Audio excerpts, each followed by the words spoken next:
Welcome to Insider Secrets of Cracking Preferred Supplier Listings. When you really understand how to get to the big business, to crack those real tough preferred supplier listings, your performance can really take off. Your business can double or treble in size, or beyond. For the very first time, I brought together a panel of experts, people who do that job on a day-to-day basis, cracking preferred supplier listings. To a thoroughly prepared agenda, we're going to examine the issue in minute detail. We're going to look at ways in which you can source information, how you can treat cracking preferred supplier listings almost like a military campaign. We'll look at the tender process, the presentation, and we'll look at ways in which you too can walk away with significant business, millions of pounds worth of business perhaps, at the end of the presentation. Let me introduce you to my panel. Sukuf, founder of Best International. Azur Bawani, Managing Director of Contact Recruitment. Nigel Bastow, Director of Capita Resourcing. Lucy Barnes, Director with Personnel and Care Bank. Simon Curtis, Director at CIP Recruitment. Jeremy Tipper, Director of Capital Resource Consulting. So you've met my panel. Let me tell you a little more about why I chose them. I wanted a panel that had a broad cross-section across our industry, people from different sectors. Because cracking PSLs, the tactics and approaches, are actually pretty much the same across all sectors. I also wanted someone who's on the other side of the fence, and that's why I chose Jeremy Tipper to join the panel, because he now advises companies on how to put PSLs together. Let's join the discussion as we get a unique insight into the world of cracking preferred supplier listings. Many recruiters, when they hear the words, "we've got a PSL," almost want to end the telephone call, but in reality, there are degrees of difficulty. What are those degrees of difficulty, do you think, Lucy? I think identifying what the reasons are that they have got a PSL, why they want one, why it's important they've got one. I think very often people associate having PSLs is necessarily down to the fact they may have increased spends and associate PSLs with large volumes of spend, and that isn't always the case. So I think once you've established that an organisation has got a PSL, you need to really start the questioning from there, not end it. And certainly questions like why they have a PSL, how much they spend, with whom they spend it, for what types of categories of staff, what their selection criteria is for certain agencies that they use, etc., etc. Do you find that some PSLs are in fact a facade and can be overcome on the initial telephone call? Nigel? I think increasingly, particularly with the advent of the purchasing or procurement departments, organisations are on the hunt for information. And you may feel flattered that you've had an approach from an organisation. That usually means that they're asking a lot of people. And so you may just be in a position where you're giving an organisation information for them to benchmark, or whether they want to see whether they can do it themselves in-house, or whether they just want to decide whether they have a course to go and hit their existing suppliers over the head for a better margin. So there are a number of reasons why it may not be a genuine request for information leading to a proper tender. But on the other hand, it may be. And as Lucy says, if you don't research it properly, you won't know which it is. Think how much time and money is wasted simply because recruiters treat all PSL objections in exactly the same way. PSLs range from informal verbal agreements to multi-million-pound contracts. And when I hear the words, "I've got a PSL," I don't initially focus on just finding out the review date, because with smaller companies, it's often an excuse that can be overcome on the very first call. And you'll get more PSL success by challenging the objection and digging for problems for which you can provide a solution.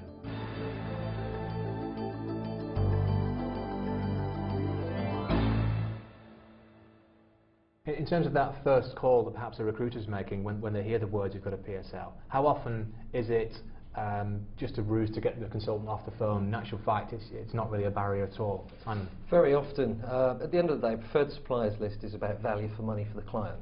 The client is looking for the best service possible at the most reasonable price. I believe there are companies out there that do use it as a barrier to get the consultant off the phone, although at CIP we try to educate the consultants that if a client does turn around and say we have a preferred supplier listing, what they tend to do is then pass it back to the sales and marketing department, which will then go head on in to actually crack that PSL, if you like. So is that a good way to try and source clients who have preferred supplier listings and therefore target them? Would you choose that as a route? I think you've got to be careful. You need to have a good mix of business. Preferred suppliers listings are great, but don't go overboard. Don't put all your eggs in one basket. You can have a client out there that spends, I don't know, £18 million a year on recruitment. A lot of companies would say, great, I'd like all of that. Well, that's fine, but if you start supplying that client and they become your only client, I think you're opening yourself up to a bit of risk. PSLs are always lower margin than contingency business, always. So you're exposing your business to a reducing margin.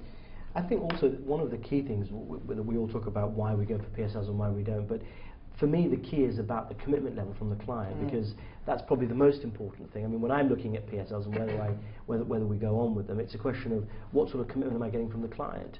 You know, how much interaction am I going to have with decision makers? What kind of partnership are you going to build up with that client? Absolutely, and that for me is the absolute key criteria. I mean, margins can be reduced and things can be done because we can build up volume providing we're getting commitment from the client. Is that something that clients are looking for, Jeremy? Absolutely. I mean, I think that the point is a good one.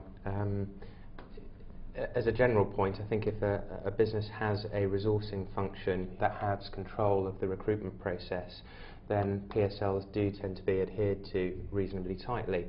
That's assuming that the recruitment companies on that PSL have the skills to fill positions and vacancies which occur.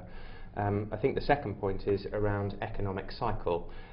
When PSLs are most stringently adhered to tend to be in downtimes where the liquidity of candidates is much better, so the PSL are able to supply the good quality people that the organisations are looking for. When the market's tight, it's a completely different matter. And if a recruitment consultant happens to throw a CV at the right person at the right time, then the PSL is very much more breakable. Do you think that applies in pretty much all PSLs? I mean, even the hardest ones that are perceived to be the hardest ones, that in the good times that they will break those PSLs? I think in the majority of instances that is true, and I think it very much depends on the nature of the organisation that you're representing as well. If you're a high street recruitment agency where the client has a high street preferred supplier, then I think those kind of arrangements tend to be usually adhered to pretty well. However, if you're a niche player with specific expertise in a particular marketplace that the general companies that are on the PSL are unable to service, then you're in a much better position to break PSLs, even if they are regularly adhered to.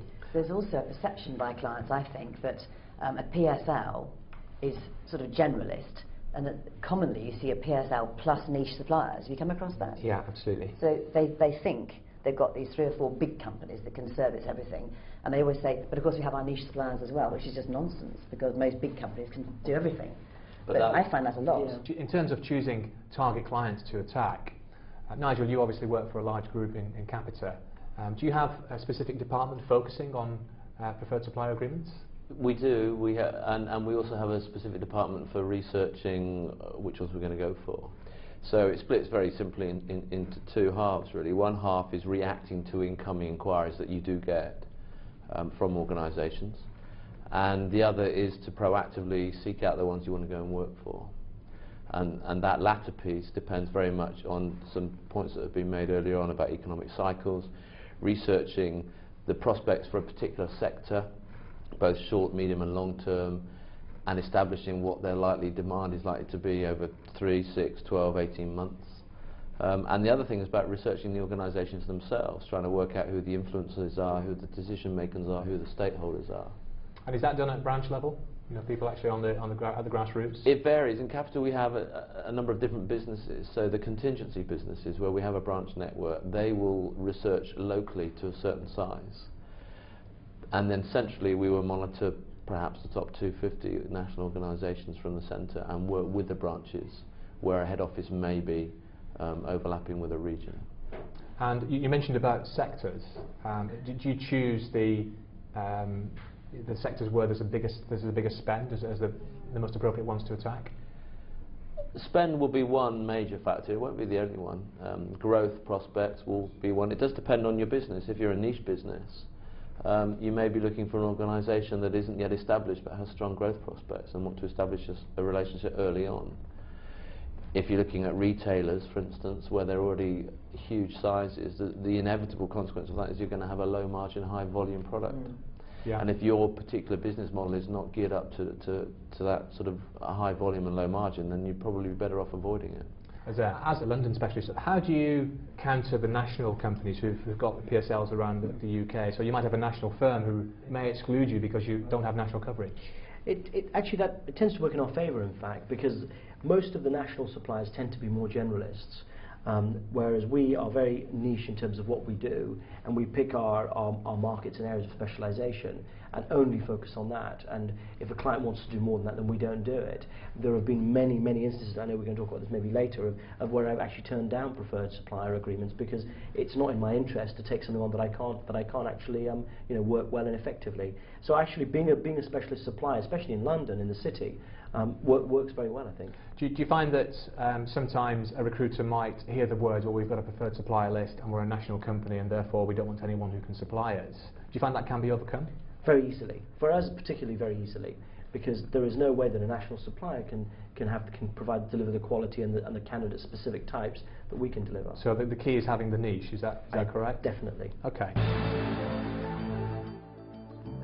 Gathering the right information from target PSL clients is crucial, as it can identify weaknesses in your competitors' approach and opportunities for you to capitalise on. Find out what's hot in your target client, their key challenges, new products, new services. This will help you spot those opportunities more quickly than your competitors. And don't forget that a key challenge for all clients is finding the very best people. And you can crack some PSLs simply by consistently marketing high demand, difficult to find candidates. I've cracked many PSLs over the years, but I still found it fascinating to hear Jeremy Tipper saying that if you send a CV of a good candidate, you've got a chance of cracking the preferred supplier list. I've done that many times, but it's still interesting and revealing to hear it. And that's why I wanted him on the panel, because he's on the other side of the fence. It was also interesting to hear Azur Bawani talk about how easy it is to crack preferred supplier listings on occasions. In fact, his nonchalant words were very easy. Think about that. Think about it when you perceive a PSL to be tough. In reality, it can be easy to overcome. Let's rejoin the discussion, with Sue suggesting some key questions to ask when trying to crack preferred supplier listings, and also a look at a layered approach, targeting line managers, HR, or procurement. I think a very key question for a recruiter when they hear that we've got a PSL is to say, well, that's great. How's it performing? How do you measure it? And then when's it under review? And then we have a system of tracking all the PSLs. We know when they're coming up for review. So 3 months before that, we'll be on the phone saying when's the review going to happen, what's the criteria, and that sort of thing. So the whole measurement of a PSL, I think, is really important. And it's a good question for recruiters to ask, because most companies go, well, a variety of ways. And then you can have a conversation started about the whole PSL review and measurement and accountability, which I think is crucial. And most companies don't do it very well, I have to say. Do you agree with that? I definitely agree with that. I think it's very important if a company is operating with a PSL to understand how effectively is it working, because very often it isn't always working as effectively as possible. So once you got into the conversation, oh yes, we have a PSL, right, how well is that working? Well, sometimes we have issues with that it can immediately buy you into an area of discussion. Jeremy, hearing that line of approach, how well would that work for you, being as you're on that side of the fence advising companies on putting PSLs together? Yeah, I think recruitment companies and recruitment consultants have to think a little bit harder about who it is they're actually talking to within the organisation when they're talking about PSLs, because the drivers for having a preferred supplier agreement are different depending on who you're talking to. So for example, if it's HR that you're talking to, it tends to be around accountability and control. If it's the procurement or finance function, it tends to be around the cost per hire. And if it's the line managers that you're talking to, it tends to be around the quality of the candidates that you're able to supply. So I think the drivers of the conversation around preferred supply lists are very much can be focused much better than they usually are on who the target audience is that you're talking to. When you receive calls, can you give us an example of the worst call and the best call you receive? There are too many worst calls to probably encapsulate. The best calls tend to be as Sue has described, which is where the recruiter is intelligent and thoughtful enough to be asking considered questions around when is the supplier agreement up for renewal, what are the things that your current suppliers aren't doing effectively, what are the shortfalls in the supplier agreement that you have at the moment that we might be able to help you work upon. So I think it's really about ensuring that you're capturing information in such a manner that Lucy's described as well, that you're researching for a future event when the preferred supply agreement comes up for renewal. And an example of a worst call? Probably not principal. I can give you an example of the worst call. Picking up on Jeremy's point about the different organisations and who you're talking to within the organisation. If you're talking to a probable decision maker, you should not be using them as a source of information. The number of calls I got when I was at Barclays where they got my name, and once they'd managed to get me on the phone, they started asking me questions and clearly hadn't done any research. That's the end of them. You know, they should make sure they get the information from some users, some influencers, from peripheral people. By the time they target a decision maker, they should know quite a lot about that decision maker's world and what the buzzwords are. So the worst call is where I've got him now, and also it's the over familiarity that you can get. Hi Nigel, how are you? And this person's managed to get through on the phone, and then they say, well, how many people are you looking to recruit this year? And you feel, well, actually, if you've done your research, you may have a stab at that already because you've got some numbers from somewhere. And I think if you go in too early, you really have compromised your position. So it's about researching the individuals, the stakeholders, the influencers, and also the users who may not be either of the others. You mentioned over-familiarity. Is that the one big bugbear, do you think? I think it's a fair criticism of the recruitment industry that some of the nature of the sales consultants is that they adopt that familiar approach. And I think that works in some areas, but if you're going for PSLs and you end up talking to larger organisations, you are in danger of actually cheesing somebody off with an over-familiar approach. So, in terms of your previous role at Barclays, who would have been best placed to make that initial call to you? Would that be a very good recruiter, or would it be a director or a manager? Generally speaking, I think it's sensible to have a sort of a face-off. If you research the relationship map of a target organisation and you look at the different people in it, then you look at your own organisation, you should say, okay, that person should approach those, that one should approach those, and you do it in a joined up way. And preferably the people at the bottom start first, so that by the time you get to the top of it, you've got more and more information. So it's quite systematic? Should be. Okay, what else is involved in the process? Simon? The way I find it works, generally our branches will pick up at the user level, speak to somebody who is the person that books the staff. They generally aren't the decision maker when it comes to the preferred supplier list, and it's at that point we're trying to educate people to collect as much information as possible. Information is the key. So when that information is passed back to the sales department at head office, we've got a loaded gun, if you like, to go after the business. Once you have all of the information, it is then finding the right person to target the client at the right level. A lot of the time you will be invited in for an initial meeting once you research the client a little bit more. Very often they'll then ask you to go away and put together a proposal as to your services, what you can provide and supply, and then go back and present that proposal. And I believe presentation and the content of that proposal itself is very, very key to winning new business when there is a preferred supplier list. Line managers, HR and procurement have different motivators for wanting a PSL. When your questions are relevant to the person you're talking with, that person is much more likely to be receptive to what you have to say. Develop this approach even further by ensuring that the right staff from your company call the right level of person within your target client. For example, when I approach procurement, I ask questions like, to what extent does your PSL reduce your cost to hire without reducing quality? And that usually keeps the conversation going because it's relevant. Targeting your client contacts in this way will allow you to explode your business winning ability.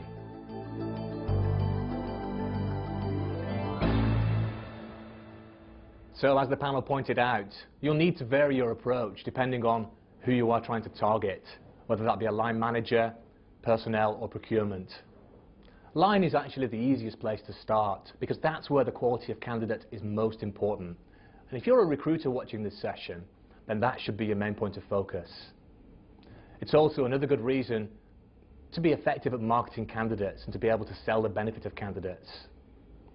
So think about that layered approach and how you can capitalize by focusing on those three levels. Now, Simon Curtis actually organizes his staff to gather information to pass back to head office. It's a very structured approach to cracking those PSLs. With the gathering of information, how important is it to have that system in place where the recruiters are bringing information perhaps to a sales meeting on a weekly basis? So what's your take on that? Yeah, I think it's essential that we understand our marketplace, and we do that not just through speaking to candidates and clients, but also by reading the press and finding out what's going on. A, it shows a level of intelligence, and B, you know where to target. So I think having a systemized approach is essential, but I think we shouldn't exclude the fact that there are other factors that can give us information about clients other than just purely speaking to our clients. There are many other factors, and we must explore everything to get all the knowledge we can in order to approach people in the best way possible. And any other tips to gaining well, knowledge? the press obviously is a key one. Speaking to candidates and what they're doing, you find out from a lot of people where clients are hiring. You know more about, and if you speak to professional people in the industry, they'll tell you about certain markets. I mean, even today in the banking sector in the city, which is allegedly going through a tough time, I still struggle to find candidates in certain areas. And it's picking those hotspots and knowing how to attract the candidates and clients within those specific markets. And because of that, you may be able to crack a preferred supplier listing anyway, is that correct? Absolutely. Okay. Can I just suggest that there's another way of finding out information about potential clients, and that's through a very good referencing process. Yes, of course. So if you're referencing candidates with their previous employers, that is a fabulous way of gathering information. In what way, Jeremy? So you have a candidate who you are under offer with a potential client or with a current client, and you go back and do the referencing process for previous employers for whom that candidate has worked. Now, if you do a thorough referencing process, it really illustrates the professionalism of the recruitment consultancy for whom you work. But also it's a great opportunity for you to find out more about how that organisation approaches its recruitment activity, what's happening within that business, perhaps why that person moved on, what opportunities it's created as a result of that, and so on and so forth. So I think that the key aspect is around creating a fantastically professional image about your business by doing your referencing well, because so few organisations do it well. And that has to be done verbally, is that correct? Well, one has to be slightly careful in terms of legislation that's around at the moment, so you tend to get very little in the way of useful information out of written references.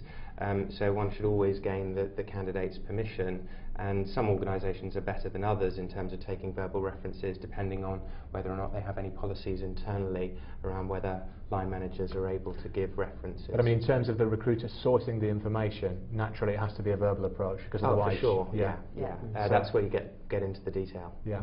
Okay, excellent tip. How effectively do you get PSL busting information? Just by capitalising on your everyday routine.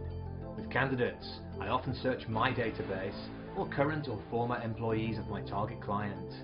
Do this and you can secure direct phone numbers and email addresses of decision makers. By taking verbal references, you can uncover key challenges, fee information, and the successes and failures of current PSL suppliers, all of which enables you to sell. When you share information with colleagues at sales meetings and keep a close eye on the media, you'll find it much easier to react quickly and respond to new client developments.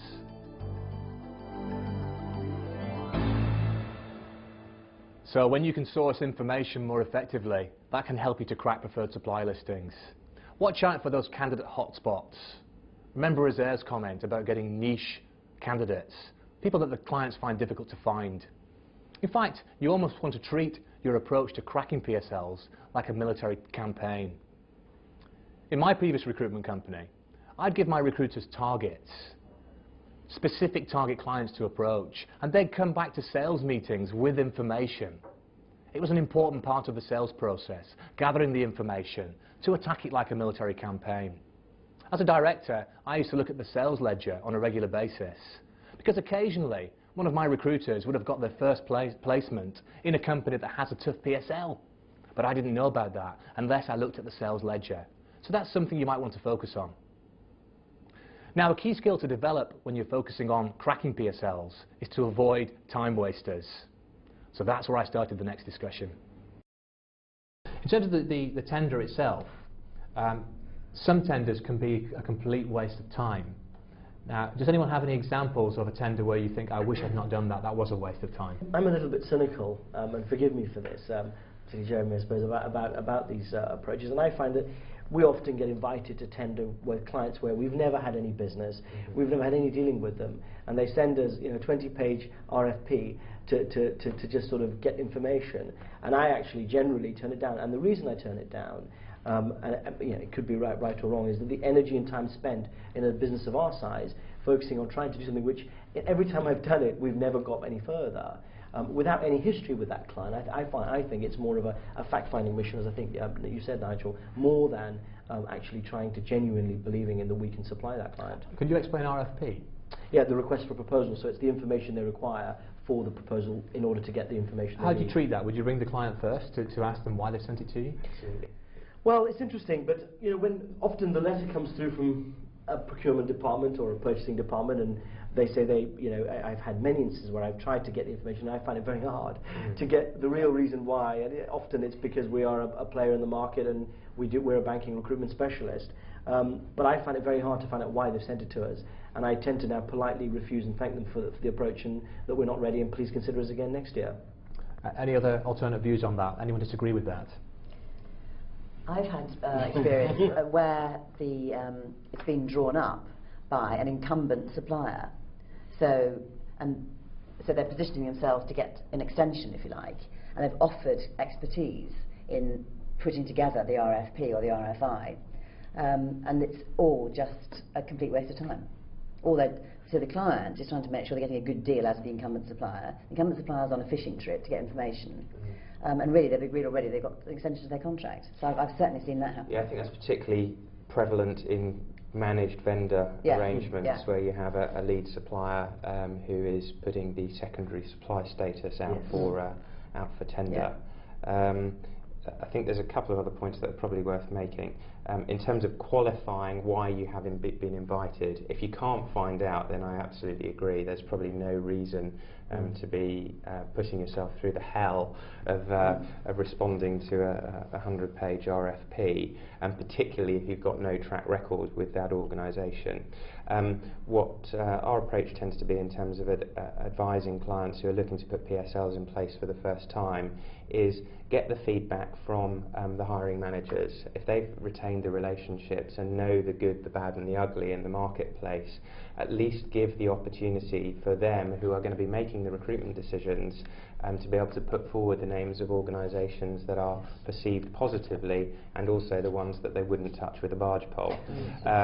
So in that situation, if a recruitment consultancy has been recommended as a result of the activities that they have undertaken, then you know you're halfway there, frankly. So why do clients want to waste our time, Jeremy? Oh, I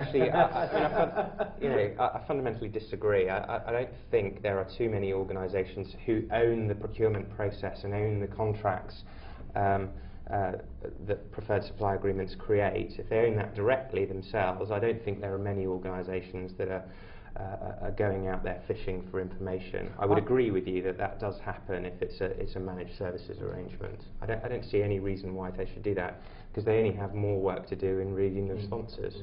Nigel, thoughts on that? Would it happen that a major client would just send out a proposal, and what's your take on Azer's approach? Actually, not. If I were in Azer's position, I think I'd recommend doing the same thing. There are some organisations where the purchasing department insists that you have a sponsor.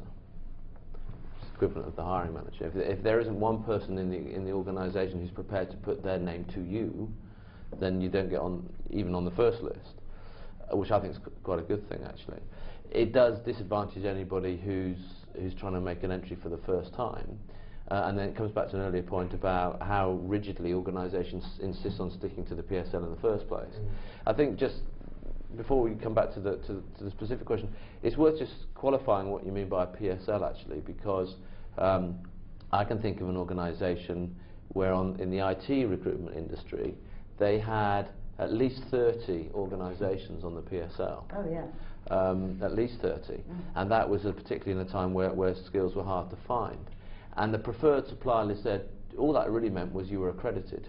You had passed some form. Yeah, you had passed some form of benchmarking, some quality standards, and you had agreed a standard set of financial and other service level terms, as opposed to another PSL where actually we want 2 or 3 key, not sole, but there are only 2 or 3 suppliers we will work with, and that's that. There's actually quite a big difference between the two.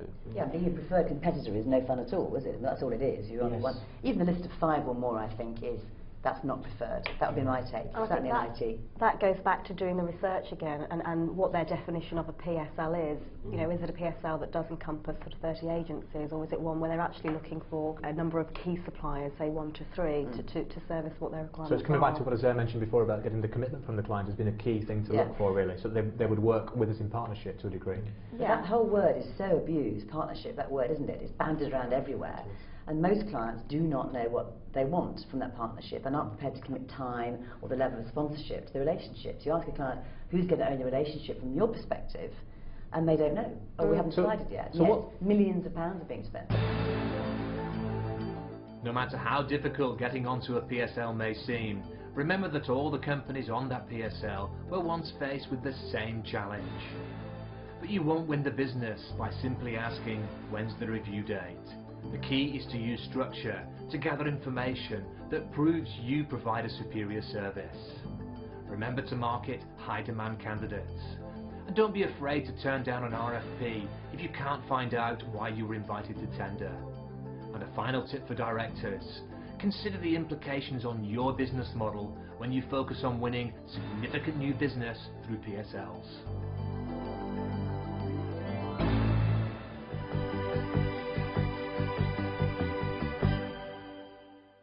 I really empathised with Jeremy Tipper when he talked about the hell of a 100-page RFP.